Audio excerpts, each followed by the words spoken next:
Okay, Rose, we'll do a similar problem. We'll do it with degrees. I think you'll find degrees are always much easier. So number 9 on page 308 says, what's the cosine of 67 minus the cosine of 28? In case you haven't figured out, you can't just subtract those angles. That doesn't make any sense in trig.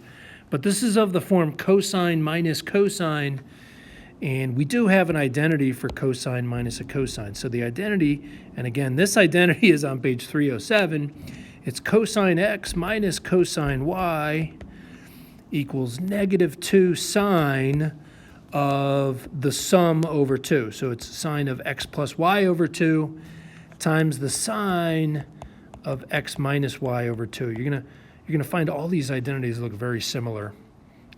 And, you know, for the purposes of this problem, x would be 67 degrees and y would be 28 degrees. So I'm going to kind of rewrite that problem, and I'll get negative 2 sine of x plus y over 2. So that would be 67 plus 28, the whole thing over 2.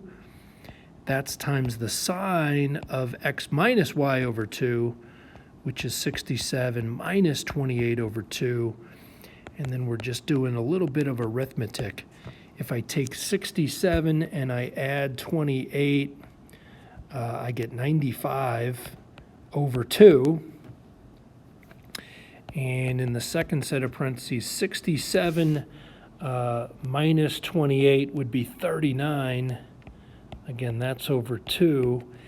That's as simple as I can get it, believe it or not. I get the final answer is negative 2 sine 95 over 2 times the sine of 39 over 2. I guess you could change those to decimals if you'd like. Okay. Hey, last problem is a proof. Here's the proof. It's going to be a big fraction. We're trying to prove that the sine of 5a plus the sine of 3a, all divided by cosine 5a plus cosine 3a, equals the tangent of 4a. Wow. But if you look, the top and bottom are just alternate forms. You know, on the top I got sine of 5a plus sine of 3a. That's sine plus a sine. The bottom is cosine 5a plus cosine 3a. That's cosine plus cosine. So I can use those identities on the bottom of 307. In particular, on the top, right? And again, I have to work top and bottom here. Sine plus sine is 2 times the sine of the sum over 2 times the cosine of the difference over 2. And of course, the sum is 5a plus 3a. That's 8a over 2. And the cosine of the difference is 5 minus 3, which was 2a over 2. To be honest, on my paper, I'm actually writing alphas, but I keep calling them a's, so I'm going to stay with a. But I'm writing alphas.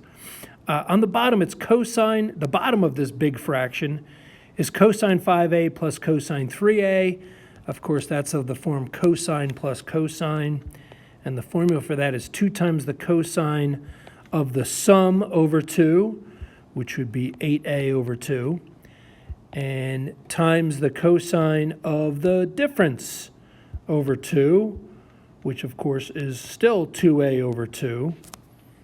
Of course, you could do a lot of simplifying.